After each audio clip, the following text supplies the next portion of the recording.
सद्भाव का संगीत छेड़ती वीणा, आध्यात्मिक पूर्णता, श्रेष्ठता और मोक्ष के प्रतीक वाहन, हंस से सज्जित ज्ञान विज्ञान की देवी सरस्वती ऋग्वेद में नदी के अवतार थी।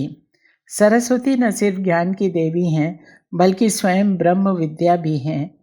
कई अवतारों और रूपों में उनकी ख्याति है। महाकाली, पार्वती, लक्ष्मी, गायत्री, सावित्री। इन रूपों में वे अज्ञान और अंधकार का नाश करती हैं। परम सत्य वैभव की प्रतिरूप होने के साथ साथ वो वेदों का साक्षात अवतार हैं, पवित्रता का उदाहरण है। शिल्पियों ने सरस्वती को ज्ञान और कलाओं की देवी के रूप में चित्रित किया है। भारतीय संगीत के आदि प्रेरक शिव और सरस्वती माने जाते हैं। एक और खूबी भी है सरस्वती की, खुद लुप्त होकर संगम पर त्रिवेणी निर्मित कर दी। 20वीं शताब्दी में वरदे वीणा वादिनी वरदे लिखकर देवी सरस्वती को अमरता देने वाले निराला ने अपनी देवी सरस्वती कविता में हरी भरी खेती की सरस्वती लहराई लिखकर उन्हें किसानी संवेदना से जोड़ दिया। देवी सरस्वती के इतने उदात्त चरित्र और ज्ञान विज्ञान संगीत के त्रिवेणी स्वरूप को अगर एक में मिला दिया जाए तो उसका नाम होगा उर्मिला शर्मा। विदुषी डॉक्टर उर्मिला शर्मा की ज्ञानधारा के विभिन्न पड़ावों पर चर्चा के लिए हमने उन्हें मन के मौसम में आमंत्रित किया है।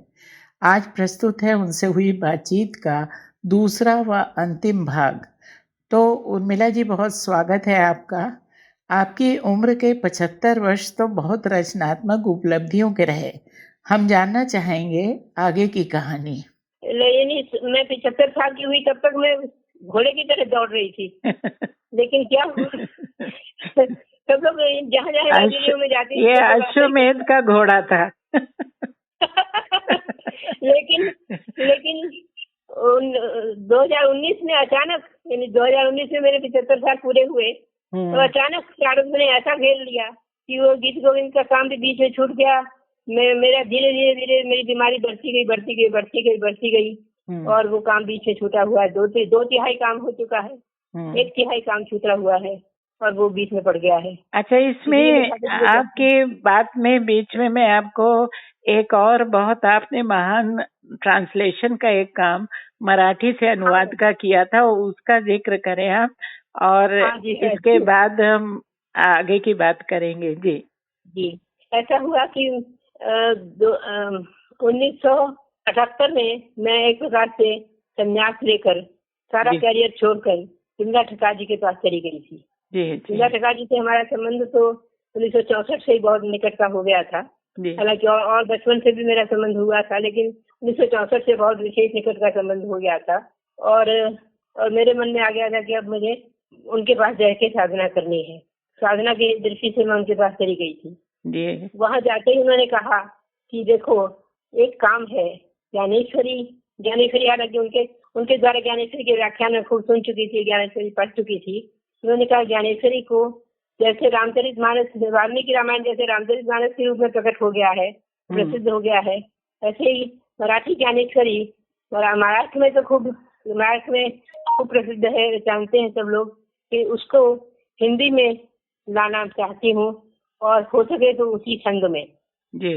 तो मैंने कहा जैसी आपकी आज्ञा, ऐसा करके शुरू कर दिया। और 1980 में वो काम शुरू हुआ। 80 में मैं 78 में उनके पास चली गई थी और 80 में वो काम शुरू हुआ। 79 में शुरू हो गया था।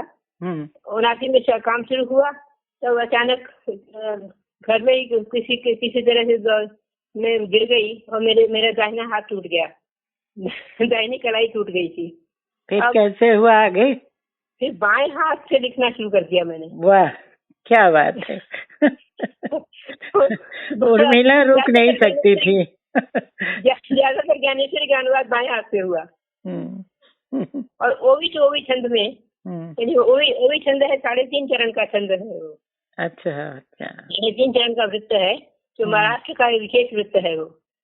तो उसी वृत्त में वो हिंदी में ढल गया। वो बड़े आश्चर्य की बात थी। मतलब ज्ञानेश्वर महाराज मेरे अंदर समाये। उन्होंने अपने ग्रंथ का अनुवाद, सटीक अनुवाद प्रस्तुत कर दिया मेरे द्वारा। अच्छा, वो जब लगभग पूरा होने आया था, उसका एक अध्याय विमला ठगार जी ने विनोबा भावे जी के भाई शिवाजी भावे के पास भेजा। शिवाजी भावे मराठी साहित्य और संस्कृत मराठी साहित्य के मर्मज्ञ विद्वान थे जी। उनके पास भेजा एक अध्याय कि ऐसा ऐसा हो रहा है, आप इस पर अपना अभिमत दीजिए कि आपको कैसा लग रहा है। और शिवाजी भावे का जो उत्तर आया गजब था। एक पोस्ट कार्ड में उन्होंने लिख के भेजा, मूल कौन सा है पहचानना कठिन है। क्या बात है, क्या बात है। वो आपने कहा ना कि लेखक खुद आपके अंदर बैठकर अनुवाद करा रहे थे, वहीं से मैं समझ गई कि आप क्या कहना चाह रही हैं। आपने उसी रचनाकार में डूबकर उस रचना को, उसका ट्रांसलेशन तैयार किया। 12वीं शताब्दी की मराठी, प्राचीन मराठी का ग्रंथ था वो। और वो जो हिंदी में उन्होंने उतार दिया जी। मैं तो ये कहा कि मुझे माध्यम बनाया, मुझे निमित्त बनाया ज्ञानेश्वर महाराज ने स्वयं मराठी से हिंदी में उसका परिवर्तन कर दिया जी। बहुत रचनात्मक आपका ये रहा। 1978 से 1989 का जो समय था, आपने बहुत पत्रिकाएं वगैरह भी संपादित की। जीवन परिमल पत्रिका संपादित की। उस बीच में लगभग 100 ग्रंथ, छोटे बड़े मिलाकर 100 पुस्तकें विमला ठगार जी के प्रवचनों की अलग अलग भाषाओं से अनुवाद के रूप में भी और सीधे प्रवचनों का संकलन के रूप में भी लगभग 100 प्रकाशन हुए जी जी। तो 89 में मैं वापस यहाँ आ गई जी। अब आगे की कहानी, जब आप वापस लौट कर आती हैं 1990 में, आप वाराणसी वापस आती हैं, तो उसके बाद आप Indira Gandhi national centre for the arts के साथ जुड़ी। वहाँ कैसा अनुभव रहा आपका? वो तो बहन जी की सहायिका के रूप में जुड़ी थी। कबीरा जी नहीं जुड़ा था जी। कबीरा जी नहीं जुड़ा था। कबीरा जी बहुत बहुत बहुत यानी चिंतित थी बहन जी के लिए कि मैं उनकी प्रमुख सहायिका, मैं इतने साल के बाद चली गई और फिर लौट के भी आ गई। तो मैं लौट के आ गई, कबीरा जी बहुत प्रसन्न हुई कि ये लौट कर आ गई। और उसके बाद फिर कबीरा जी के साथ भी लेन देन चलता ही रहता था। जब बहन जी चली गई अचानक, तो कबीरा बहन जी मुझसे मिलने के लिए घर आई थी जी। आके उन्होंने कहा कि बेटा, अब मतलब वो तो मुझे बहन ही कहती थी कि मैं तो उनको माँ जैसा मानती थी, क्योंकि बहन जी नहीं है तो बहन जी की जगह कबीरा बहन जी थी मेरे लिए। कबीरा बहन जी का बचपन से संबंध रहा था जी। एकदम बचपन में वो लोग एक स्कूल में यानी कबीरा जी बहन जी नृत्य के लिए, बहन जी गायन के लिए गंधर्व महाविद्यालय में गए, भर्ती हुए थे जी। इसलिए वैसे भी विद्वत्ता के नाते भी कबीरा बहन जी को बहुत मानती थी, बहुत ज्यादा। तो उर्मिला जी, ये तो साधना के अलग अलग आपके पड़ाव रहे। आजकल बताइए आप क्या कर रही हैं? हाँ, आजकल तो मेरा जीवन इस समय एक प्रकार से यानी ग्रंथि काल चल रहा है, संक्रमण काल चल रहा है। 1919 तक, 2019 तक तो सीधे सीधे मेरी शैक्षणिक यात्रा चल रही थी। ग्रंथ एक के बाद ग्रंथ यही चल रहा था जी। लेकिन 2019 में आके अचानक ठप से सब कुछ ठप हो गया। पहले हरतीज ने घेरा, हरतीज के बाद हरतीज शुरू हुई और मुझे यानी खंडित करती गई और अंदर घुस गई। उसको पहचान नहीं पा रहा था कोई। फिर कोरोना आ गया।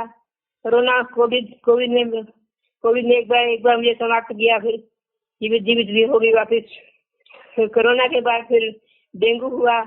डेंगू के बाद फिर ये लकवा जैसा आ गया और ये क्रमशः बढ़ता ही जा रहा है। मैं ये सोच रही थी कि जो 1918 तक का मेरा जो जीवन था वो कब वापस आए, तब मैं जो अधूरे पड़े हुए काम है वो पूरे कर सकूं। बस हाँ, वो जो चिंता है आपकी ना, वो आपकी चिंता इस बात को दर्शाती है कि ये दौर भी निकल जाने वाला है, जो दौर चल रहा है। क्योंकि आप इंतजार कर रही हैं कि आप जैसे दाहिना हाथ टूटा तो आपने बाएं हाथ से लिखना शुरू कर दिया ना, तो किसी भी बीमारी और किसी भी अड़चन से आप, एक दौर है, ये निकलेगा जरूर, और फिर से आप खड़ी होंगी, और फिर से आप जो आपकी सामर्थ्य है, जो उम्र है, जो सामर्थ्य है, उसके अनुसार आप ज्ञान की कोई ना कोई धारा फिर से अपने लिए पकड़ जरूर लेंगी। ये सही बात है कि जब मैं 10-12 साल की हुई तो मेरे मन में आया कि ये तो मेरी पूर्व जन्म से ही शायद तय था कि मुझे अकेले रहना है।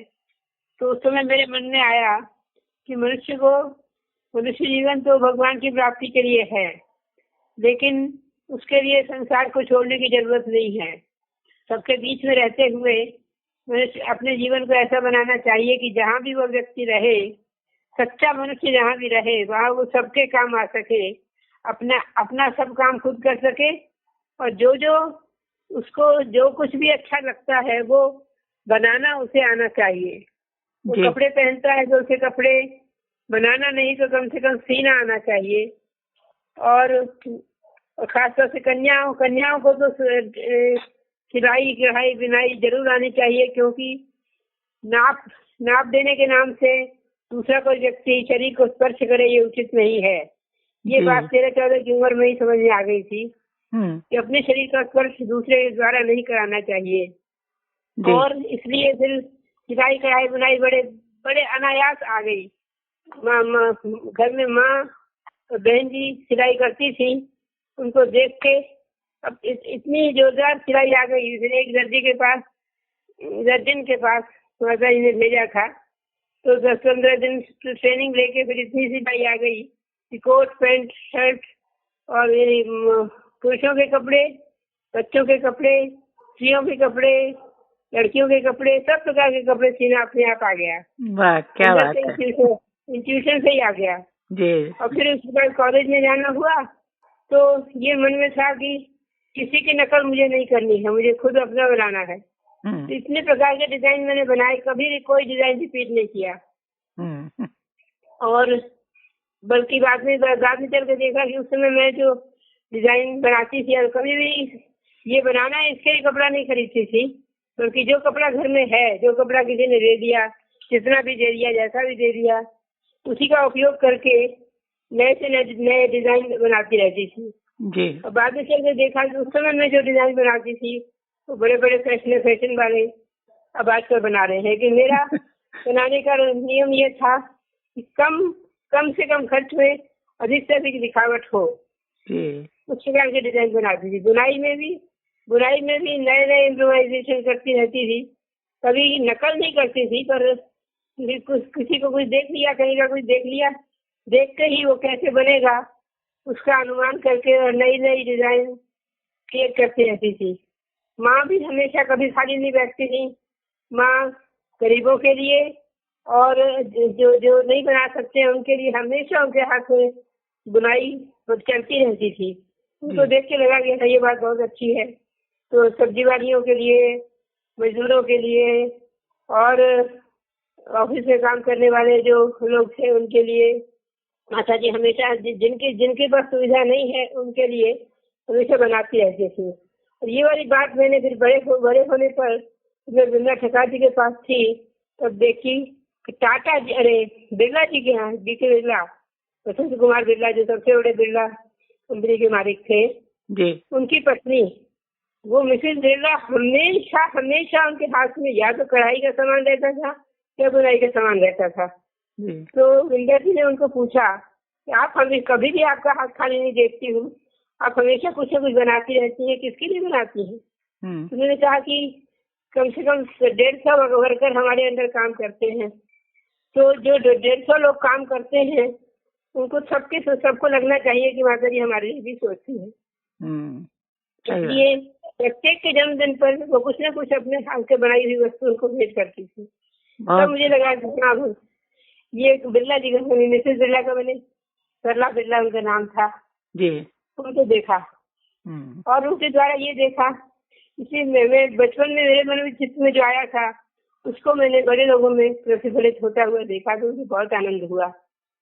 और एक बात थी मनुष्य बीमार पड़ता है तो जरा जरा सी बात पर डॉक्टर के पास क्यों जाना। अपने अपने आयुर्वेद थोड़ी आयुर्वेद प्राकृतिक चिकित्सा और होम्योपैथी बायोकेमिक इसका अध्ययन अपने आप कर लिया। इसलिए वो तो अपने आप हमेशा रसोई घर डिस्पेंसरी के रूप में रहता था, ज्ञान होता था। इसलिए पुराने लोग कभी भी जरा जरा सी बात के लिए डॉक्टर के पास नहीं दौड़ते थे। बिल्कुल सही कह रही हैं। वही मुझे लगा कि ये तो अपने यहाँ तो स्वयं सिद्ध है। इसलिए छोटी मोटी बीमारी है, डायरिया, डिसेंट्री है, खांसी जुकाम, थोड़ा बहुत बुखार है, सिर दर्द है, पेट दर्द है, इसके लिए डॉक्टर के पास क्यों जाना। अपने पास रसोई घर में सबका उपचार करने की पद्धतियां हैं, वस्तुएं रहती ही हैं। तो वो कैसे उसका उपयोग कर लेना ये आना चाहिए। फिर फर्स्ट एड के ट्रेनिंग मैंने 3 बार ली ताकि अगर कोई घायल हो जाए सामने में उसकी तुरंत किस प्रकार से उसको सहायता दी जा सकती है, उसकी भली भांति ट्रेनिंग लेकर मेडिकल कॉलेज में ट्रेनिंग लेकर मैंने उसकी तैयारी की। तो इसलिए उसमें सिद्धहस्त हो गई थी। तीमारदारी में, फर्स्ट एड में, सिलाई कढ़ाई बुनाई में, रसोई में तो होना ही था क्योंकि घर में ठाकुर जी थे। ठाकुर जी के लिए कुछ भी वस्तु बाहर से आनी नहीं है। जो कुछ भी भोग लगाना है, 56 भोग बनाना है, 108 भोग बनाना है, उसके लिए इम्प्रोवाइजेशन अपने अंदर होते रहते थे। और अगर 56 का है तो 108 करेंगे। ऐसा मन में उत्साह रहता था। इसलिए रसोई में सिद्धता अपने आप हो गई। मैं और बहन जी कभी बहन जी मतलब मेरी शर्मा जी, हम लोग कभी कभी हंसते थे कि अगर हमको कोई काम नहीं होगा हम शर्मा मिष्ठान भंडार खोल लेंगे, नित्य नए मिष्ठान बना के अपनी आजीविका चला लेंगे। ये मजा करते थे हम लोग। बहन जी भी बहुत सिलाई कढ़ाई बुनाई रसोई सफाई सफाई के लिए तो हम लोग बहुत ज्यादा, क्योंकि हमारी माँ सफाई के लिए बहुत ज्यादा यानी दक्षचित्त थी। इतनी सफाई बढ़िया होनी चाहिए इसलिए कि उनको कोई नौकर पसंद नहीं आता था। हम लोग बाद में कहते थे आता जी अब हम लोगों को बस इतना समय नहीं है कि हम खुद कर सकें, इसलिए किसी की सहायता लेनी पड़ती है। उसको जितना आता है उतना वो कर लेता है, बाकी जितना बचा है उतना हम कर लेंगे, लेकिन उसके लिए उनको डांटिए मत। तो ये माँ पिताजी को देखकर और स्वयं उसके बाद जैसे बीज से पौधा निकलता है उस प्रकार से हम दोनों के चित्त में नए नए विचार आते रहते थे, हम लोग करते रहते थे। ये था कि मनुष्य जीवन सर्वथा स्वतंत्र पर निर्भर होना चाहिए। कोई ऐसी वस्तु नहीं होनी चाहिए जो हम नहीं कर सकते। मकान में रहते हैं तो वास्तु ज्ञान होना चाहिए। वास्तु ज्ञान अच्छी तरह हम लोगों को था, कौन सी चीज कहाँ रखनी चाहिए, कहाँ पर क्या, कमरे का रूप क्या होना चाहिए, रसोई कहाँ होनी चाहिए। अच्छा, उसके बाद मेरे जन्मदाता पिताजी क्योंकि BHBWD के थे, उनका संस्कार भी अंदर आया हुआ था। इसलिए मकान बनाते समय प्लास्टर में कैसे प्लास्टर की जुड़ाई कैसे होनी चाहिए, जुड़ाई पक्की कौन सी होती है, कच्ची कौन सी होती है, कौन सी ज्यादा टिकाऊ होती है, और उसका पूरा ज्ञान हम लोगों को था। इसलिए कोई हमको ठग नहीं सकता था कि हाँ एक प्रकार की इंजीनियरिंग अपने आप हम लोगों ने विकसित कर दी थी। इसलिए प्लास्टर जुड़ाई कैसे, प्लास्टर कैसे, और कौन सा यानी घर में जो घर बनाना है उसको कैसे बनाया जाए, उसकी अपने को जब मालूम है तो कोई हमको ठग नहीं सकता। हम उसको निर्देश देंगे ऐसे करो ऐसे करो ऐसे करो, ये चीज ऐसे नक्शा बनाना है तो हम खुद बना देंगे। ये सब होता था। अच्छा, उसके बाद हमारे गुरु जी एक बहुत विशेष बड़े महात्मा हुए हैं, स्वामी महेशानंद गिरी जी, जो आबू में उनका स्थान है और यहाँ वाराणसी में भी उनका स्थान विशेष था। उनके द्वारा ऐसे बातचीत में एक बार कहा उन्होंने कि जब कभी मकान बनाना हो तो मकान ऐसा बनाना चाहिए जितनी जमीन की उर्वरा शक्ति तुमने छीनी है, जितना आकाश तुमने पक्षियों से छीना है, उतना उनको वापस देने की क्षमता हो, ऐसा मकान बनाना चाहिए। जो भी मकान जितना भी मकान बने उसमें आधी जमीन तो मकान हो और आधी जमीन खाली हो। उसके चारों तरफ थोड़ी थोड़ी जमीन खाली रखी जाए, उसमें पेड़ लगाए जाएं ताकि पक्षियों को रहने का स्थान मिले और धरती की उर्वरा शक्ति जितनी रोकी गई है उतनी उर्वरा शक्ति को उसको अवकाश मिले, इसलिए छत पर टेरेस गार्डन हम लोगों ने हमेशा बनाया। मैंने भी अपने देश वाले घर में टेरेस गार्डन इतना बढ़िया बनाया था, लेकिन अब क्योंकि मैं असमर्थ हो गई हूँ, 3 साल से असमर्थ हो गई हूँ, इसलिए मेरा टेरेस गार्डन खत्म हो गया। लेकिन आजू बाजू में बड़े बड़े पेड़ ऐसे हैं कि उसमें हिमालय से आए हुए पक्षी भी रहते हैं। सर्दियों में हिमालय से बहुत सारे पक्षी आ जाते हैं, तो यहीं बच्चे दे देते हैं, तो यहीं पर उनकी आवाज सुनाई देती रहती है। तो पक्षियों के लिए खूब पंचवटी, घर के एक हिस्से में पंचवटी बना रखी है जी, ताकि खूब पक्षी रह सके, आनंद से रह सके। तो पक्षियों के साथ और बहुत सारे जीव जंतु भी रह जाते हैं, इसलिए पर्यावरण अच्छा।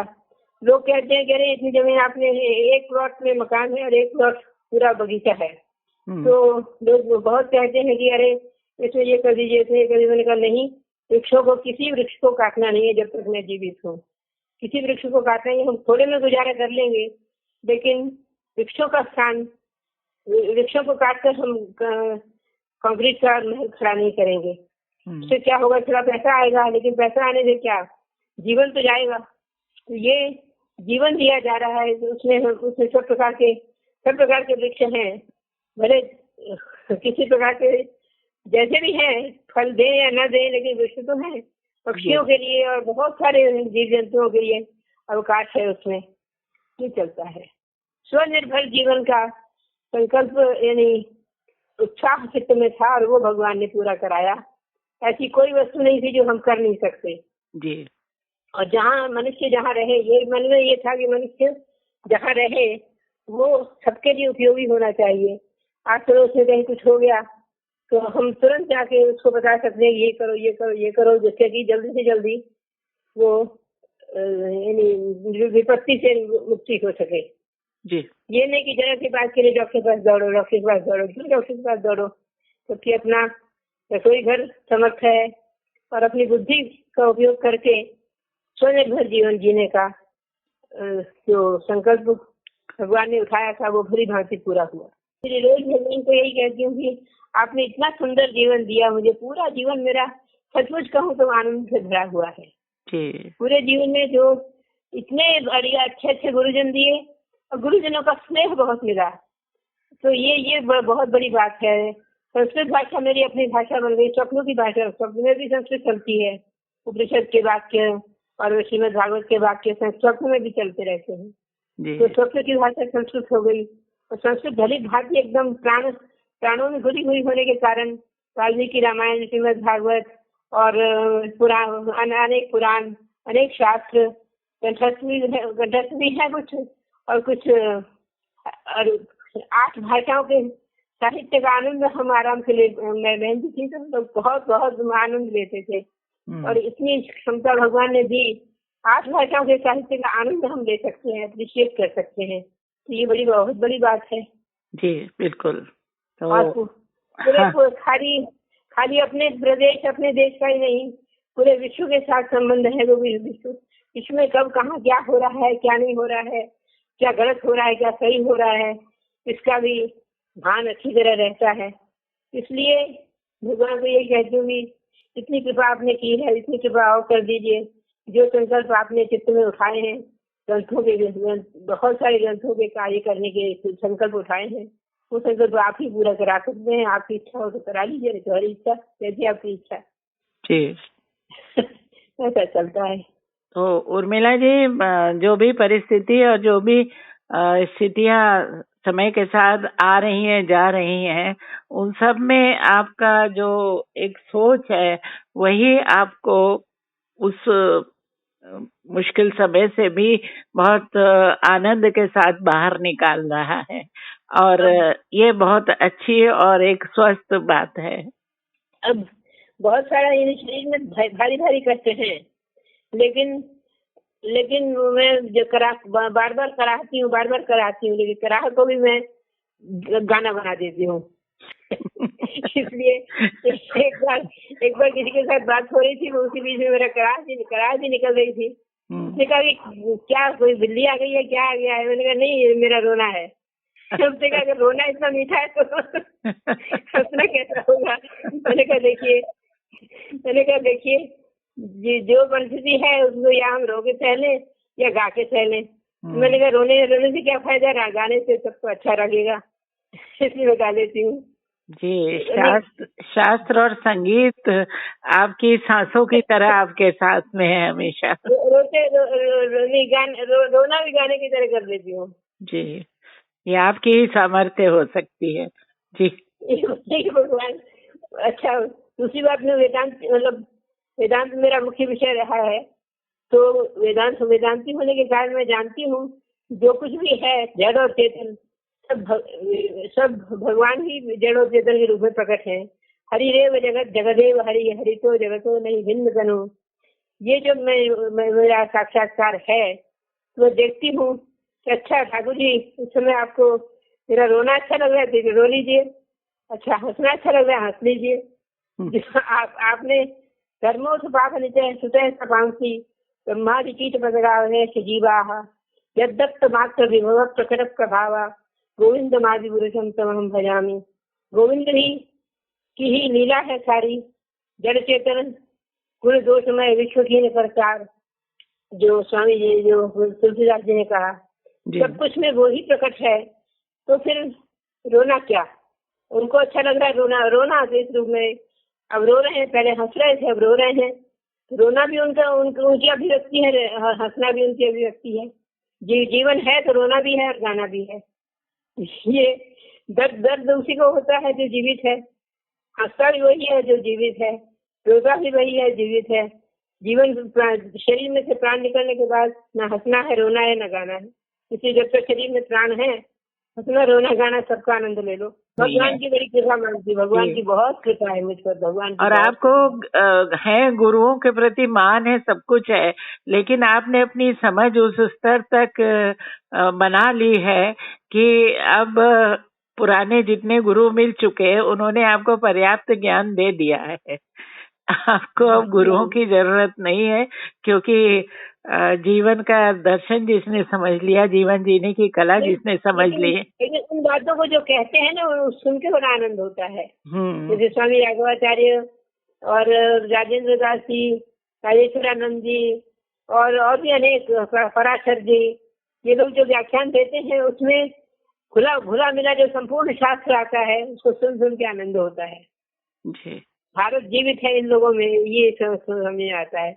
और सामान्य भारतीय लोग तो कहाँ हम भटक गए, कहाँ एकदम गड्ढे में गिर गए हैं सबके सब, लेकिन इन लोगों के द्वारा जीवित है भारत। उर्मिला जी बहुत धन्यवाद, आपने अपने जीवन के इतने पक्ष खोलकर सामने रखे हैं कि आपके बहाने एक बार जीवन के सही रूप से, सही दर्शन से लोगों की मुलाकात होगी। और बहुत धन्यवाद आपका।